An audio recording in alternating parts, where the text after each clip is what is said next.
matchup set in cold January, and in the state of Michigan, it doesn't get any bigger than this. Michigan versus Michigan State, two top programs, one in-state rivalry, zero room for error. A meeting of top 10 teams with lines drawn, maize and blue on one side, green and white on the other, with bragging rights on the line and sights set on the Big Ten title and a March Madness tournament run. Strap in, our tip-off special starts now. And hello, everyone. Welcome to our Spartan Wolverine tip-off special. You just saw some memorable clips from this rivalry over the years, and the two teams go at it again Friday night, 8 o'clock at the Breslin Center. Thanks for tuning in. I'm Fred Heumann. I'm Tim Stone, and I guess the reason Fred and I are front and center on this show is that between us, we've seen more than 50 years on this rivalry, at least in my case, and in Fred's case, more than 45 years. And so being the old geezers we are, we have lots of memories. And it all dates back to 1909, not for me or him, but these two teams have met 192 times since then in basketball. And no, Fred and I have not seen every one of them. But you've seen a lot of them. I've seen a lot of them. And the Wolverines are ranked third in the latest Associated Press college basketball poll. It comes out every Monday, behind Arizona and Connecticut this week. U of M is 19-1 on the season. Michigan State entering its big game with Michigan, ranked 7th in the weekly poll. The Spartans are 19-2 on the season. Both teams tied for first place in the Big Ten 9-1 conference records. Tim, let's take a look at the last meeting between these teams. It was the final game of the Big Ten season nearly a year ago, and it featured a controversial finish. Then Spartan Trey Holloman got offended when the Michigan players wouldn't move away from the big Spartan head at the center floor. He got protective. The Michigan players reacted. Dusty May and Tom Izzo had kind of a cooling off moment, although they felt differently about this.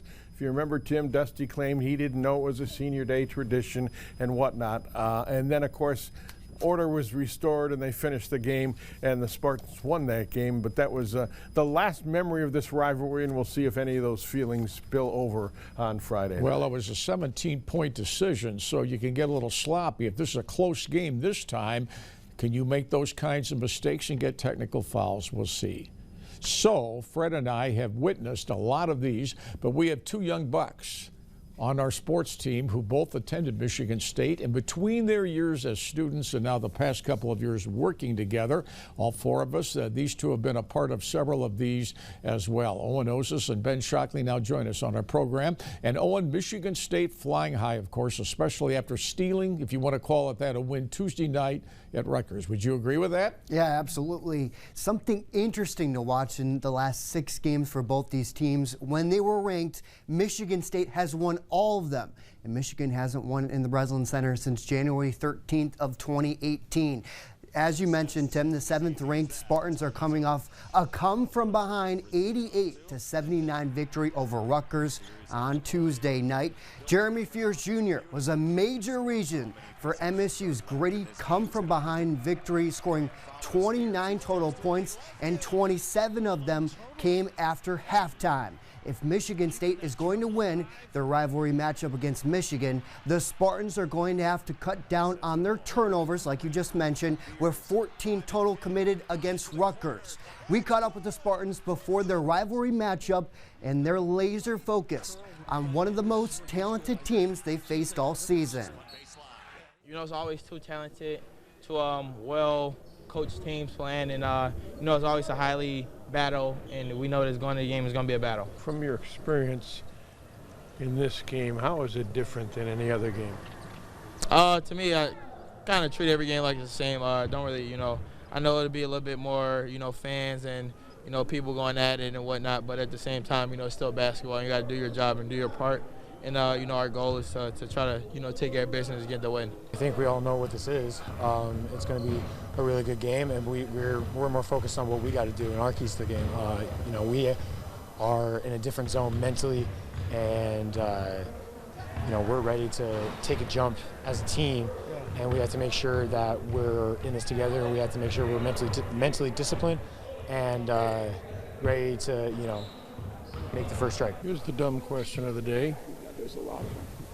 How do you sleep the night before this game?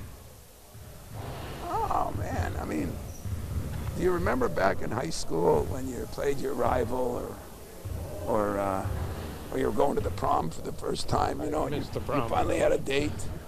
You probably didn't have one, but most people did. You know, those things are exciting in your life. There's memory-making moments, as I say all the time. And sometimes those memory-making moments are hours when you taught the guys. That's why all the alums at both schools. I mean, that's why Duke and Carolina. That's why, you know, all the different rivalries, Indiana and Purdue. You know, does it really matter at the end? Sometimes they all become friends. I'm friends with a lot of guys at Michigan. But the rivalry is something that's exciting. It's something you think about. That is a memory maker. A memory maker means that one way or another, it's going to be a memory that you're going to take with you. And so you don't sleep good. Why would you sleep good? As you said many years ago, you can respect your rival. You're not supposed to like your rival. You still believe that, don't you?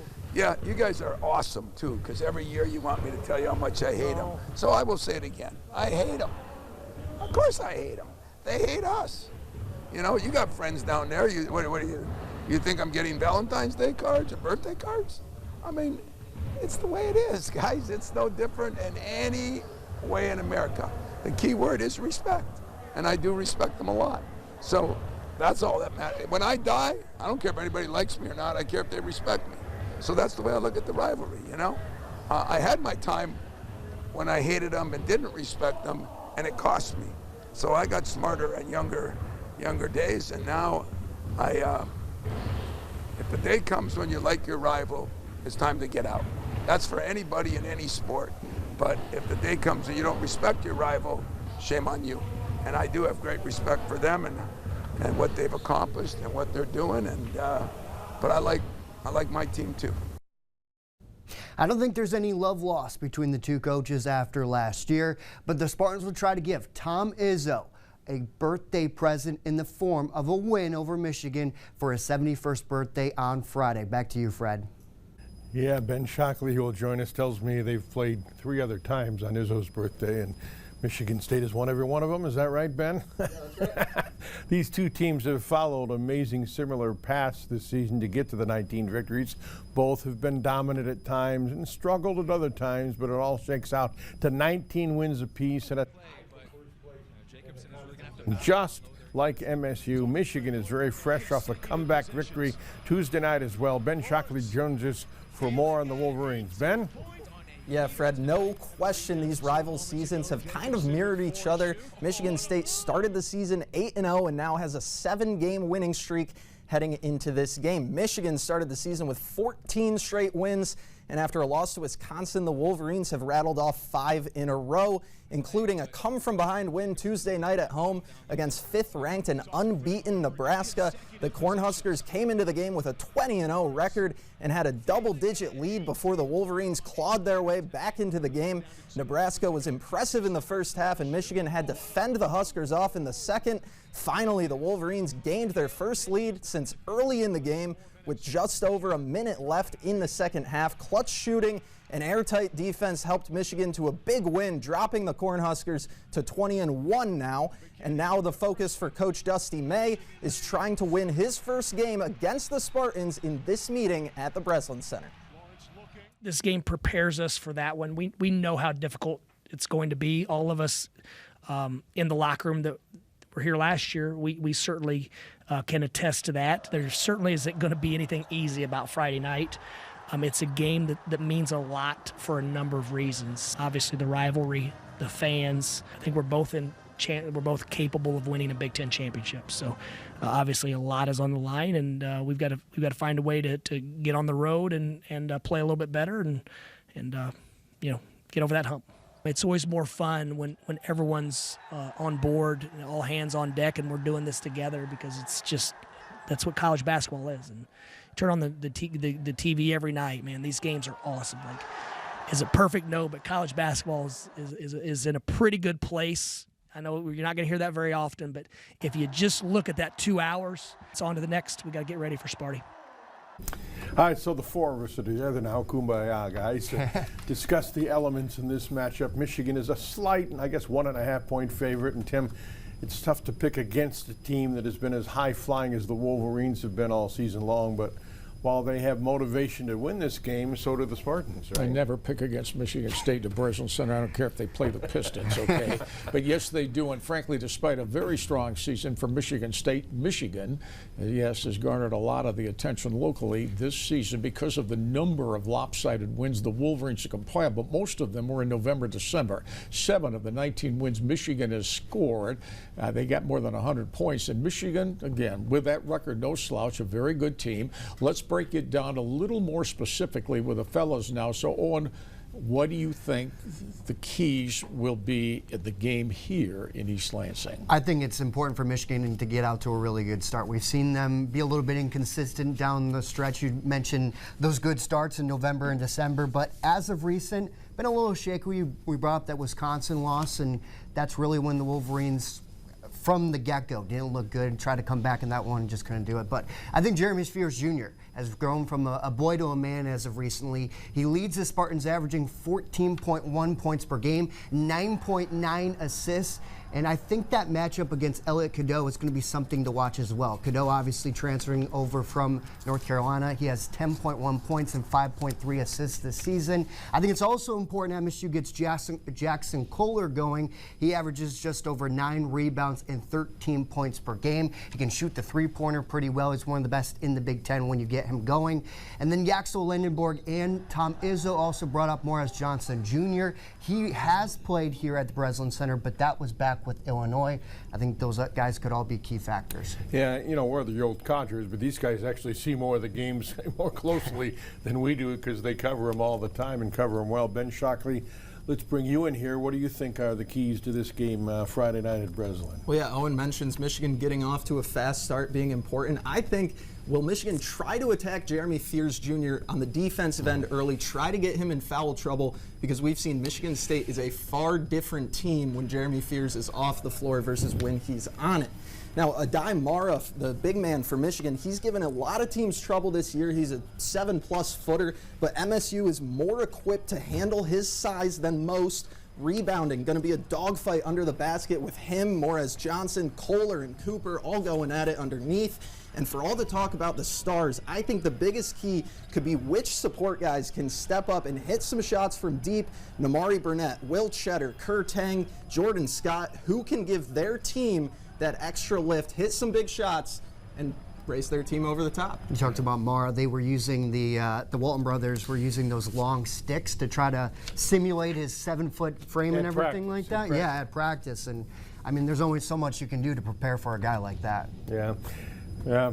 Wolverines take on the Spartans Friday night, 8 o'clock at the Breslin Center. Of course, we'll have coverage on our Friday night frenzy. In fact, it's our game of the week this week on the Frenzy. Owen will be there. He joins us live after the game. Ben joins me in the studio. The Frenzy, Friday night at 11:15. Let's do some final thoughts, guys. Tim, I heard you on your radio show saying that you think, you know, there are 2 ways to skin a cat. Michigan State has invested in guys that have been in the program 3 or 4 years, frankly, and I'm not saying against this. Michigan kind of bought and put this team together. No, nothing against them. They're very good. But you said on your show that you think because they haven't been exposed to this, the new guys at Michigan will be freaked out a little bit by the Breslin crowd. Tell him to go call Chris Collins, the Northwestern coach, because he says there's no atmosphere and that was for Northwestern. I think the thing that nobody talks about is how's this game going to get officiated?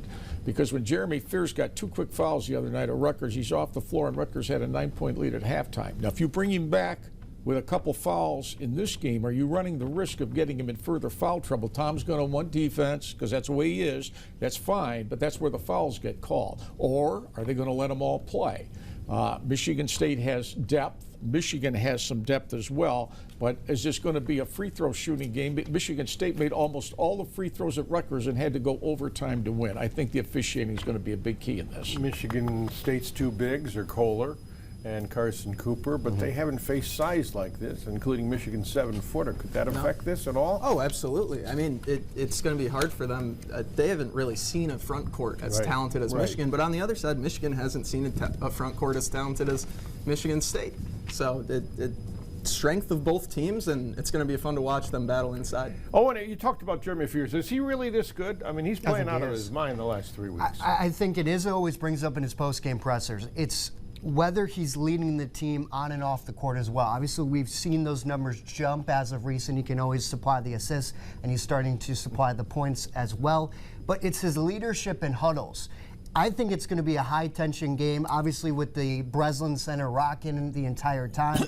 How is he going to calm down his guys in a big spot, especially if tensions get a little bit high like we saw the last time these two teams played? We're at practice yesterday, and I'm not privy to share what happens at practice because we're privileged to be there. But at one point, I'll share with you, and not mention any names, a player went out with a twisted ankle or a bumped arm, and Izzo just gets up and yells, "Welcome to the Big Ten. You're not hurt. Get back in there." And that's the mindset for Michigan State, especially for this game more so than any other. Tell him to behave on his birthday. All right, just tell him to behave on it's his birthday, so get yourself in a good mood.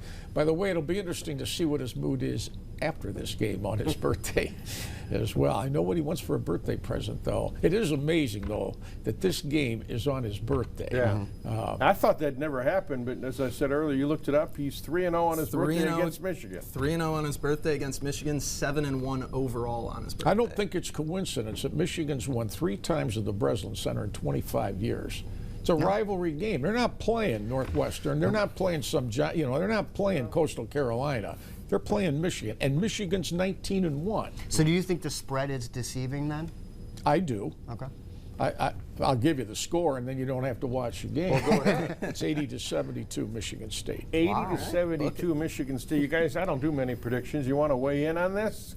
I like the Spartans. I like them by about that margin. I would agree with that. I'm going to say Michigan State wins 79-76. That's what I'll say. All right, I'll be the bad guy. Oh. Michigan 75, Michigan State 72. Wow. It's almost like you have a dollar writing on that. Call Izzo. Hey, Tom, did you hear who Fred picked in the game for whatever that's worth? We always like when the coaches watch us. So this is one time I hope Izzo isn't watching. I got to tell you. I think he's laser focused right now. Picking Michigan. I don't think he's watching us, but we know you'll all be watching Friday night. We thank you for watching this show on the MSU U of M tip-off special. Stay with News 10 for complete coverage of the big game. Friday Night Frenzy coming up at 11 o'clock. You get everything of the coverage of the game and a whole lot more. Thanks for joining us. So long, everybody.